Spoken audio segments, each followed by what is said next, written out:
Recording is on. Salut à tous, c'est Franck Dachano, bienvenue sur cette vidéo qui continue notre cheminement sur la méthode Silva, toujours avec Lee Pasco. Alors, première chose, j'ai eu des contacts de personnes qui m'ont directement contacté pour avoir des informations sur la méthode Silva. Je vous remercie, je vous ai réorienté vers Lee, c'est pour apprendre la méthode, il y en a, c'est pour développer l'intuition, alors c'est chouette parce que tu sens que les personnes, il y en a certains, ils se sont dit, tiens, méthode Silva, intuition, ils commencent à assimiler les choses. Je trouve ça plutôt super chouette. Aujourd'hui, on va parler de relations et de la méthode Silva. Alors, ce que je disais à Ali juste avant qu'on enregistre, c'est que le cours que j'ai est un cours composite de pas mal d'éléments qu'a proposé Ed. Il y a des moments, c'est José qui parle. Il y a des moments, c'est un gars qui s'appelle Agapé. Je ne sais pas si tu connaissais cet homme-là. Un instructeur Silva. Bon, il parle d'amour pendant tout le workshop. Il s'appelle Paul Agapé. Ça te parle? Non. Bon, ça dure une heure et demie, son petit laïus, c'est assez sympa. Il y a de jolies choses, mais on ne parle pas vraiment de technique ou autre. Et tu verras, tu l'as dans le cours. Et après, il y a eu des choses que je trouvais sympas, donc que José propose, notamment, il revient sur l'amour et l'énergie, on va dire les auras. Il parle aussi d'un intimate exercice for lovers. J'ai trouvé ça plutôt bien. Bon, pour le rapport d'intimité, on va revenir un petit peu dessus parce que je trouve qu'il dit de belles choses à ce sujet-là. Et puis, il y a ce que je disais qui m'a fait sourire et directement Lee, elle a rebondi. Il y a une vidéo sympa qui dure à peu près une heure, je crois que c'est ça, ouais, à peu près une heure, de Alexandre González Silva, qui était en fait un des administrateurs de la méthode et dont Ed m'avait dit qu'il était un petit peu... c'est un ancien militaire, en fait. Donc, il était très, très, très, très carré. Et Lee, la première chose qu'elle m'a dit, ah bah c'est marrant, parce que c'était quand même pas le mec le plus réputé pour avoir des rapports particulièrement sympas. Donc, je trouve que c'est assez amusant. Mais en même temps, je trouve que son discours est hyper pertinent. On va un peu revenir dessus, je pense, au départ, parce que c'est celui qui, au bout du compte, avait celui de plus structuré. Alors, la première chose, je pense qu'il faut qu'on mette en notion, et ça, j'ai vraiment bien aimé, tu vois, c'est Alex qui mettait ça en avant. Lui, il fait la différence entre relation et relationship. Alors, nous, en France, on dit une relation. Mais lui, il met vraiment cette différence entre, je dirais plutôt, le rapport à quelqu'un et la relation que tu vas avoir avec quelqu'un. Et je trouve que c'est intelligent de faire ça. Il dit, voilà, pour lui, la relationship, c'est quelque chose qui est plus associé aux personnes qui sont proches de nous, avec qui on va créer une forme d'intimité.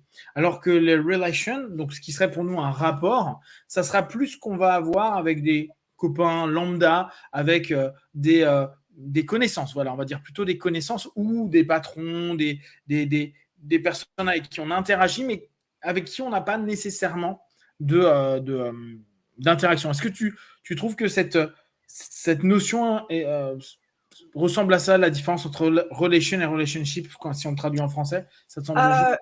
Oui, ça devient compliqué parce que relation, ça veut aussi dire un membre de famille. Donc, si quelqu'un qui est un oncle, un tante, une cousine, c'est un relation. Tu vois? Ouais, mais ça, c'est une personne. Pendant que a relation, c'est justement comme tu dis, c'est un rapport. D'accord. On va le garder comme ça. Donc, un rapport, oui, c'est vrai, ouais, d'accord, ouais, je vois ce que tu veux dire.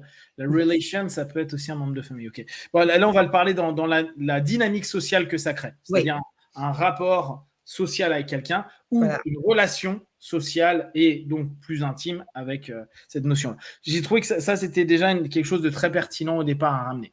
Alors, prenez en compte qu'au travers du BLS, donc du travail basique, vous avez déjà beaucoup d'outils qui peuvent être intéressants à travailler. Celui que j'ai le plus vu, qui est revenu le plus souvent dans ce composite, c'est le miroir de l'esprit. et la communication subjective. C'est vraiment les 2 éléments qu'ils utilisent le plus. Alors, c'est amusant parce que je pensais à toi. Alex, lui, parle de la méthode des 3 scènes. On revient dessus, tu vois. Alors, à savoir que ça a été enregistré et présenté en 94, l'intervention d'Alex. Donc, on est sur les 5 dernières années de José par rapport à ça. Et il y avait... Ultramind était déjà en place à ce moment-là. Donc, c'est assez cohérent qu'on retrouve cette notion. Oui. Donc, pensez bien. Déjà, la première chose, je pense que vous pouvez prendre en compte, c'est définir quel type de relation vous avez avec les gens.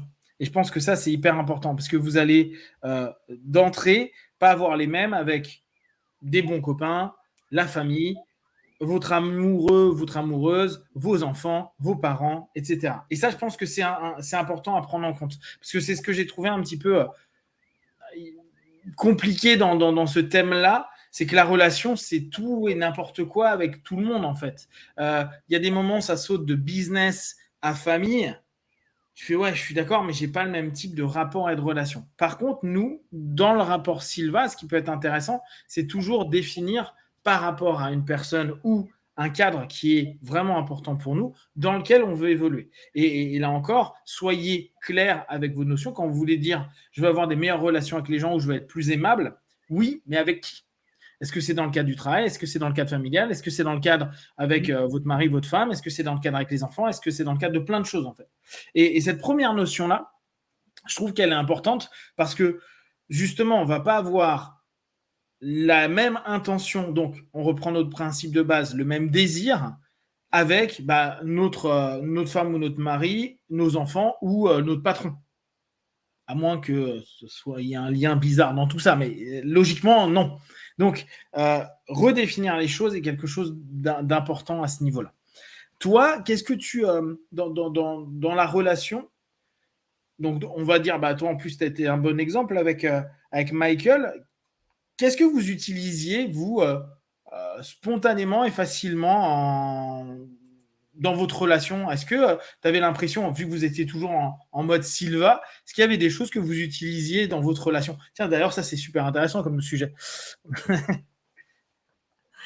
Alors, je me rappelle une fois, je faisais une communication subjective pour Michael.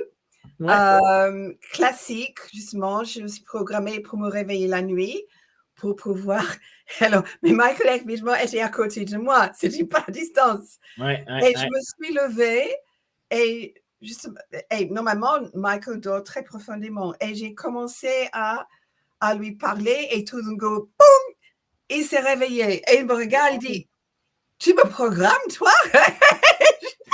Il est vraiment connecté. Ceci dit, en fait, ça, c'est une époque où, en fait, je voulais qu'il change un comportement.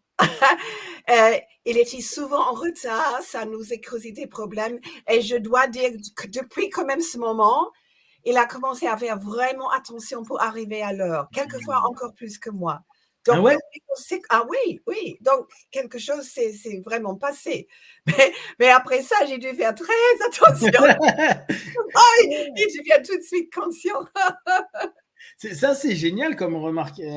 Parce que, effectivement, peut-être qu'il y a des couples qui sont venus à la méthode, et c'est vrai, ça, c'est le genre de choses en fait qu'on n'anticipe pas. On ne peut pas se dire, tiens, je vais faire ma programmation, mais mon mari, ma femme est juste à côté. Ou on peut même imaginer avec les enfants, ça se trouve, l'enfant peut se réveiller à ce moment-là, etc.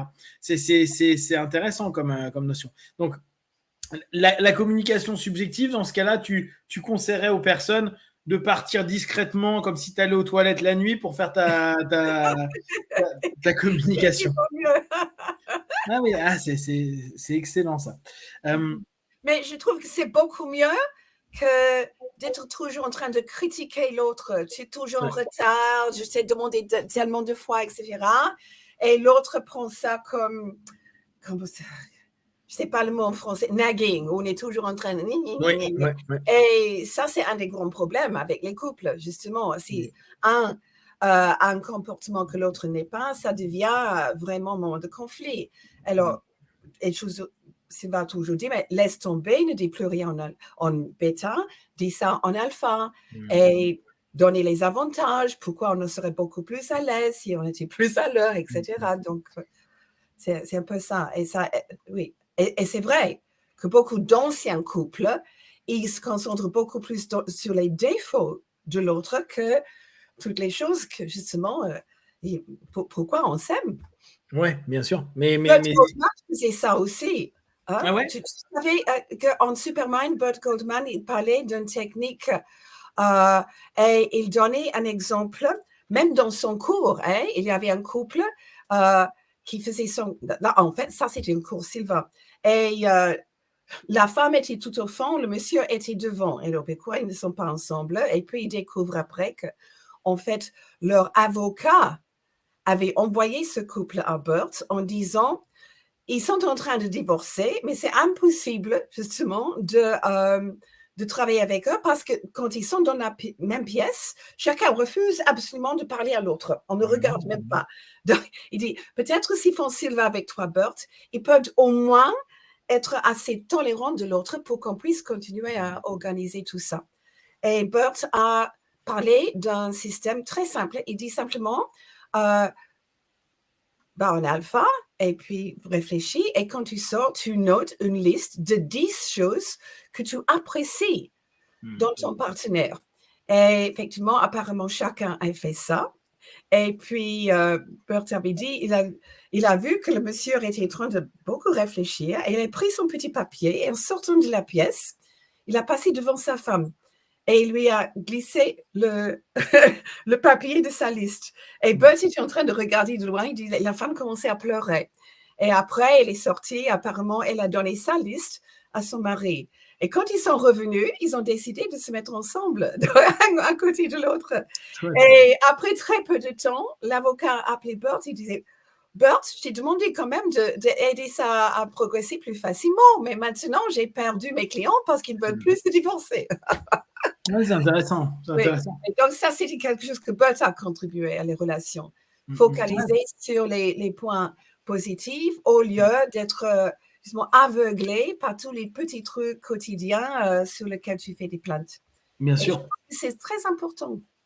Oui. Alors justement, c'est un des points qui a été pas mal mis en avant par le petit... le séminaire dont parlait, pas le séminaire, mais la phase du pôle Agape, il mettait tout sur le rapport de l'amour, en fait. Il dit l'amour, il est multiforme. C'est son vrai nom, Pôle Agape, parce que Ouais. A-G-A-P-E, c'est le grec pour amour. Je sais, c'est pour ça que ça m'a... Oui. alors après, non, je suis pas sûr, en fait. Parce que je pense qu'il a c'était plutôt attends, il faudrait que je te retrouve le truc. Mais je pense que c'était un workshop. Non, mais c'était un workshop sur l'agapé. Tu vois, agapé dans la notion amour, mais l'amour global. Et parce que agapé, c'est ça le sens. C'est un amour global à l'autre. Donc je pense que moi j'ai associé les deux, mais ça doit être Paul, je sais pas quoi, et c'est le agapé workshop, un truc comme ça. Donc j'ai fait un truc. Je regarderai tout à l'heure. Mais il parlait énormément justement de cette structure autour de l'amour et de régulièrement revenir sur les fondamentaux de ce qui fait qu'on aime quelqu'un. Ou alors là, aussi bien dans la relation de couple ou de famille que dans les relations qu'on a créées avec les gens. Parce que souvent, il y a beaucoup de personnes qui, après X années de bons rapports, vont complètement dérailler ou ne plus du tout s'entendre.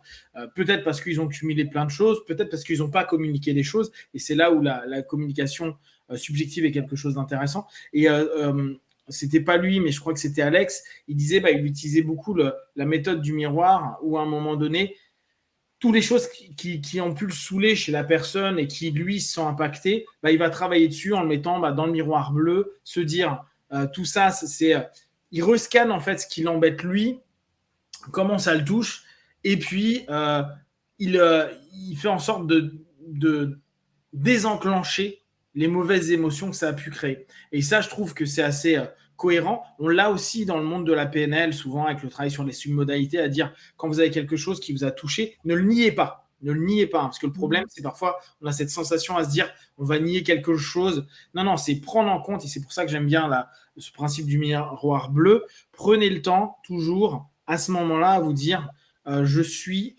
en train de prendre conscience des choses, mais j'ai pas envie de le garder forcément à l'intérieur de moi, donc je prends le message que ça peut m'apporter, et puis après, je vais le transformer ce défaut de la personne ou ce qu'il a pu ne pas me dire ou le manque d'amour que je peux peut-être ressentir depuis X temps parce qu'il est pris dans son boulot ou je ne sais pas quoi, et commencer à travailler justement à modifier cette notion pour revenir après en miroir blanc ou en 3 étapes si vous dites tiens entre-temps je vais mettre en place une action, mais en reprenant juste le miroir de l'esprit, en arrivant en effaçant au fur et à mesure cette notion-là, parce qu'on l'a analysée, parce qu'on l'a ressentie, parce qu'on ne le nie pas. Et ça, vraiment, je pense que c'est important dans les relations, qu'importe le type de relation, on parle vraiment de relations familiales, amicales, où en fait il y a de l'amour, qu'importe le forme d'amour, hein. Pas besoin que ce soit Eros, mais Agapé nous va très bien. Et dans cette notion à se dire, je vais lâcher ça parce que sinon, à terme, on va cumuler et on va vraiment avoir de la rancœur. Et cette rancœur peut être problématique dans le rapport à l'autre et dans la relation qu'on va avoir avec l'autre. Juste, je voulais revenir sur un petit truc tout à l'heure pour ceux qui sont peut-être pas encore bien habitués à la méthode Silva. Quand Lee fait une programmation avec Michael à côté pour justement que ça soit pour qu'il n'y ait plus de retard. Pensez bien, c'est toujours la même chose. Ce n'est pas j'impose ma volonté à quelqu'un.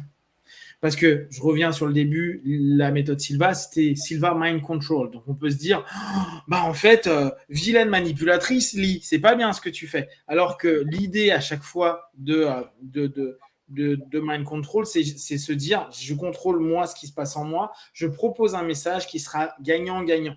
Et là, encore plus, dans une relation, c'est toujours gagnant-gagnant. Parce que si vous le faites, admettons, alors, logiquement, dans les phrases dans lesquelles vous avez été programmé, on vous dit que vous ne pouvez pas faire de mauvaises choses avec quand vous êtes en alpha. Mais admettons, vous arrivez à bypasser le truc et que vous dites je vais prendre du pouvoir sur autrui. Ok, mais jusqu'à quand? Parce qu'il y a un moment ou un autre, les choses vont exploser. Il y a un moment ou un autre, l'espèce de volonté de contrôler quelqu'un comme tu veux, sans son accord, va un moment ou un autre exploser. On le voit malheureusement aujourd'hui avec les relations avec les pervers narcissiques qui ont justement cette capacité à phagocyter l'autre et à empêcher que l'autre soit libre jusqu'à un moment où ça explose et puis il y a une séparation ou autre. Donc si vous voulez créer des belles relations, et pensez bien, dans la communication subjective, c'est toujours avec une belle attention. Une attention où Lee, si elle arrive à l'heure, elle n'est pas stressée, et c'est plutôt bien pour Michael, parce que vous n'avez peut-être pas vu Lee stressée, mais moi je l'ai vu il y a des moments le matin où elle est comme ça. Il n'y a plus rien d'autre que l'horaire, les listings et tout. Et je vois Michael qui était en train de me dire ah là, il faut que j'y aille, punk. Et alors je dis vas-y. Puis là, il me dit tu veux un café? Non, mais il faut que tu y ailles là. Et Santelli qui était là en train de faire Michael. Et on sait que c'était pas le bon moment en fait pour prendre un café. Hein. Donc, c'est sûr qu'il y a du win-win. Michael se tapait pas un coup de pression parce que même s'il prenait tout à la légère. Il arrivait à absorber les choses, mais il ne prenait pas tout à la légère. Mais il l'absorbait, il n'était pas en train de le rebalancer sur les autres. C'est sûr que là, il y a du win-win. Et c'est vraiment cette notion-là qu'il faut toujours garder en tête. On gagne ensemble dans cette relation. Ça te semble juste ce que je partage? Ça te semble... Oui.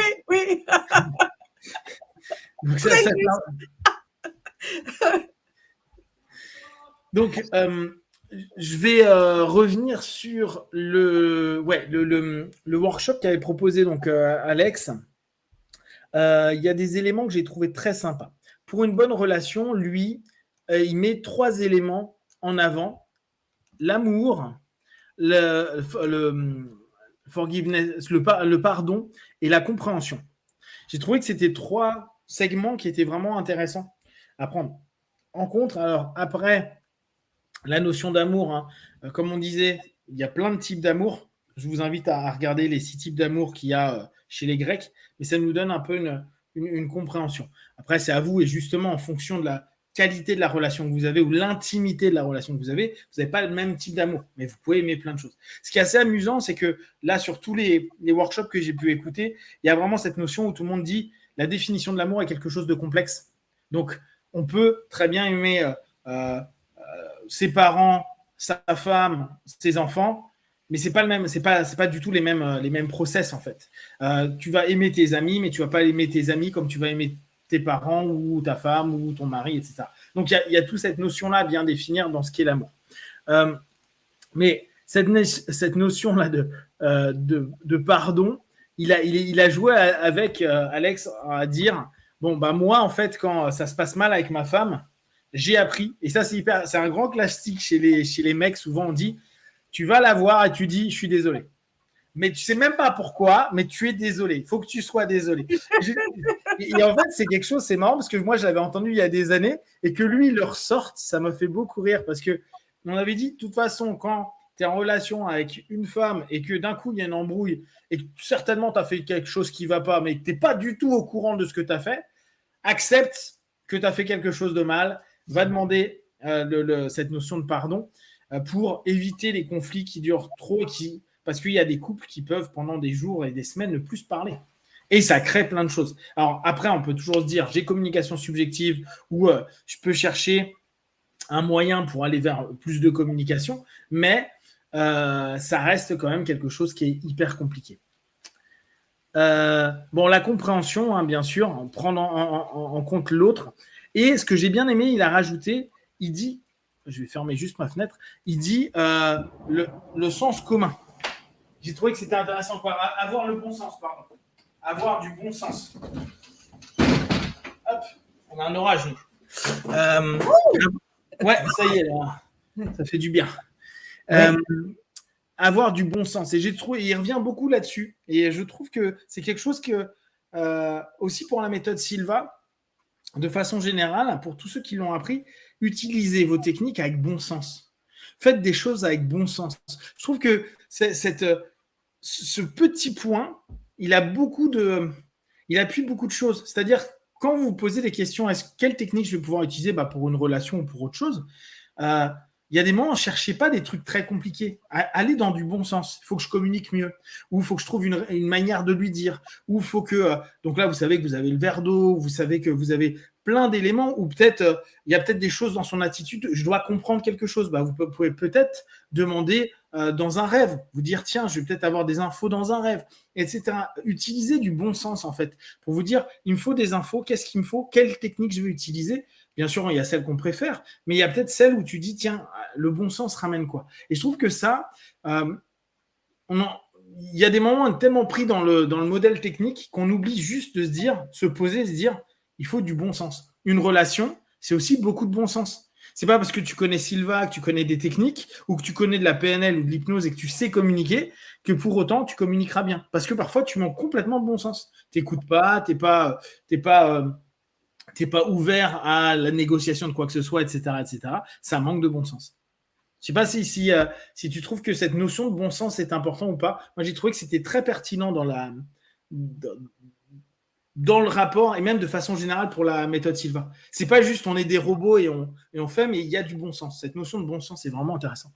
Absolument, oui, parce que sinon tu as des gens qui sont toujours en train de demander à leur instructeur, je suis dans une situation, quelle technique dois-je utiliser? Et c'est net et clair quand on enseigne les techniques, à quoi ça sert. Donc, oui, tout le monde qui a du bon sens peut après vraiment créer son propre méthode. C'est pour lui. Exactement. Exactement. Et bien sûr, hein, si vous trouvez, vous, dans tout le travail que vous avez, n'oubliez pas, hein, souvent, s'il y a une problématique avec les autres, c'est parfois qu'on manque d'infos. Si on reprend là, on enlève la relation de couple, par exemple, mais on part sur une relation avec quelqu'un. Pensez bien qu'il y a des moments, les gens ils peuvent ne pas être sympas, pas souriants, pas agréables, pas aimables, rapides, secs, tout ce que vous voulez. N'oubliez pas, vous ne savez pas ce que l'autre vit. On ne sait pas. Ça peut être quelqu'un qui a été sympa une fois et qui ne l'est pas. Ça peut être un serveur qui nous balance tout, mais on ne sait pas ce qu'il vit. Bon, à la limite, quand c'est transitoire avec un serveur, un truc, bon, t'as pas eu un bon service, c'est pas la fin du monde. Mais quand c'est avec quelqu'un avec qui tu travailles, ça allait bien, puis ça va plus. Et ça arrive souvent dans les entreprises. Il y a plein d'histoires, il y a peut-être des postes qui se libèrent, il y a peut-être des choses. N'hésitez pas à aller utiliser vos PES, vos travails sur l'intuition pour vous dire, OK, qu'est-ce qui se passe? Qu'est-ce qui se passe? Ça aussi, c'est des cas.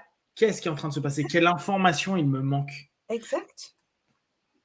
Parce Un que, parce que ami a changé d'attitude, tu sais que quelque chose a dû se passer, tu n'as aucune idée, il ne veut pas en parler, tu peux travailler un cas dessus. hmm, Absolument. c'est toujours quoi. Moi, ce que j'avais bien aimé, que vraiment je garde en tête avec la méthode, c'est il nous faut de l'information. Or, quand on communique, quand on y pense, il nous faut de l'information. Si on veut bien communiquer à quelqu'un, il faut savoir ce qu'il y a, où est-ce qu'on va et comment on va le dire.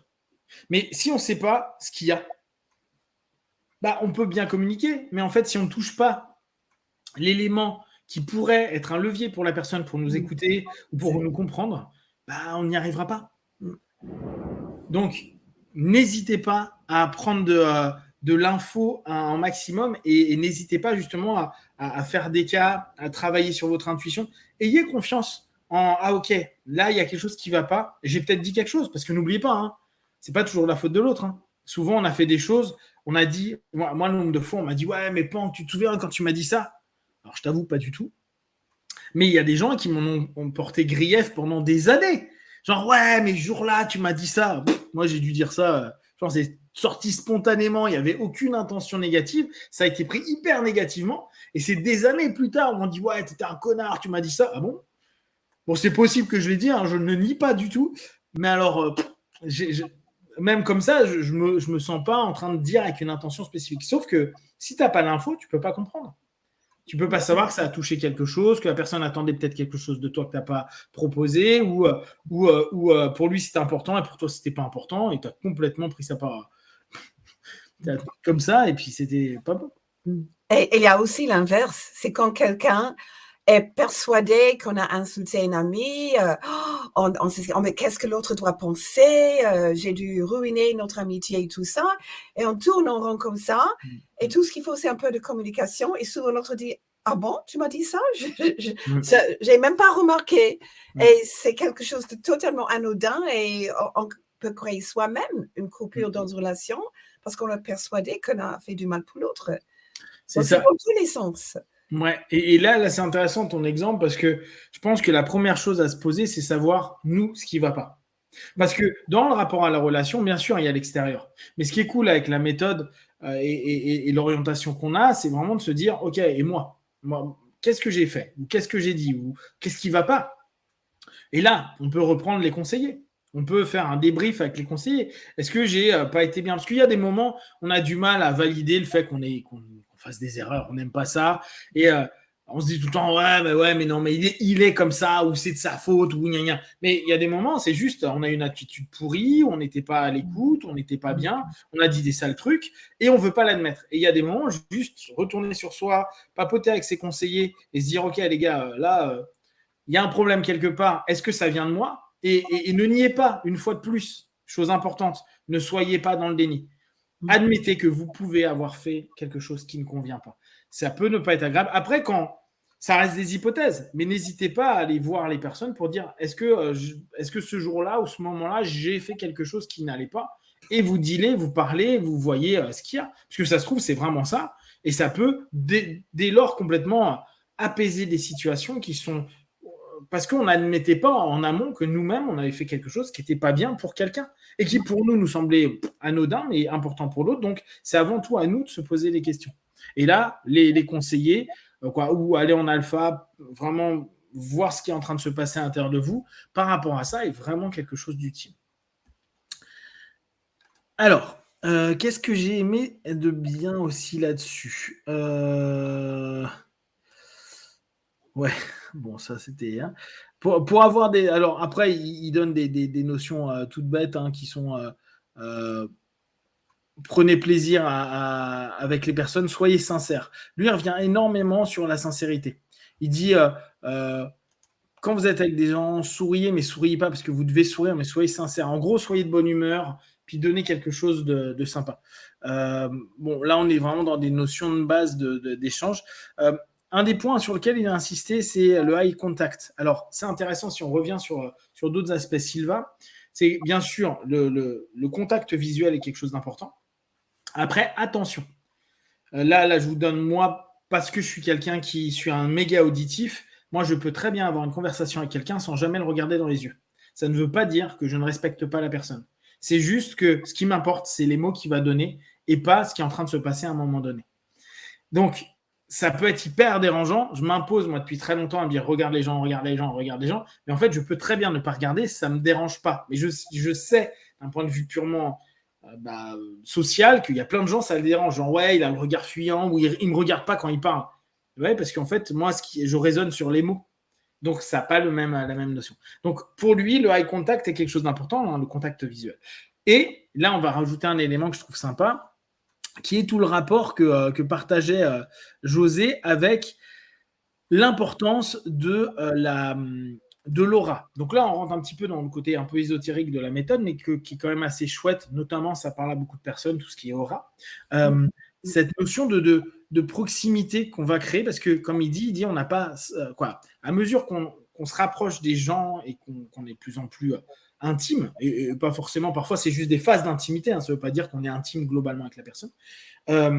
Déjà physiquement, la plupart du temps, vous avez remarqué qu'on est en train de se rapprocher, et il y a un contact, pas que du corps, mais avec cette notion d'aura. J'ai trouvé que c'était très intéressant comme remarque. Et il disait, à partir de ce moment-là, vous donnez un ensemble d'éléments, d'informations à l'autre, et plus vous êtes ouvert dans votre intention, dans votre aura, plus vous allez pouvoir offrir à l'autre une opportunité de s'exprimer, d'être bien. C'est à vous d'ouvrir en fait cette espèce d'énergie qui est autour de vous. Si on fait ça de manière plus hypnotique, en gros, vous êtes juste en train de créer un pace and lead où vous êtes dans un moment de pace, c'est-à-dire vous êtes dans un moment d'accueil de l'autre, dans un mouvement commun. Vous êtes en train d'ouvrir complètement votre transe. En fait, vous deux, vous créez une transe, c'est-à-dire une communication entre deux subconscients, entre guillemets, et vous laissez cette notion fluide arriver.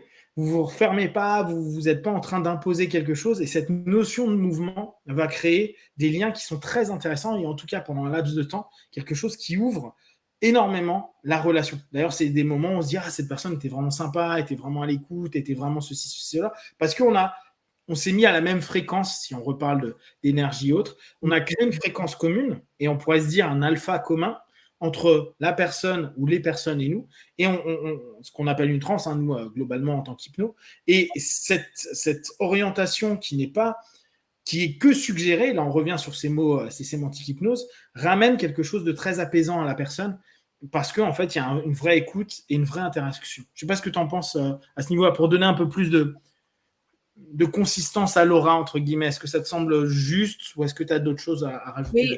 Oui, il a parlé beaucoup de l'aura et l'extension de l'aura et l'importance d'être dedans. Et c'était une des choses justement qu'il a beaucoup insisté dans les cours. Donc, je ne sais pas ce qu'il pensait d'aujourd'hui quand on fait des cours à distance parce qu'on n'a pas le même contact, mais je rappelle qu'il disait souvent que, justement, parce que lui, il avait une superbe relation avec sa femme. Oui, et moi j'étais là quand ils ont fêté le 50e anniversaire de mariage, etc. Et lui, souvent les gens demandaient, il disait une des choses, c'est que on dort toujours ensemble. Alors, il ne parlait pas de faire l'amour, mais être physiquement dans la présence de l'autre pendant qu'on dormait, parce qu'on était dans le même aura que l'autre. Et ça maintenait une connexion. Et pour lui, c'était très important, ça. Eh ben, on va s'arrêter là pour rebondir dessus juste après quand on revient, parce que justement, c'est sur ça que j'allais arriver. Et j'ai trouvé que c'était très beau ce qu'il disait. Non, mais c'est génial, parce que là, tu as fait vraiment le lien. J'ai trouvé que c'était très joli la manière dont il parlait de ça. Là, il y a carrément une vidéo où il en parle. C'est très, très chouette. Donc, si vous avez des questions déjà sur cette première partie, vous n'hésitez pas à nous laisser des commentaires et à nous poser des questions. On y répondra bien sûr avec plaisir. Et venez pour la deuxième partie après.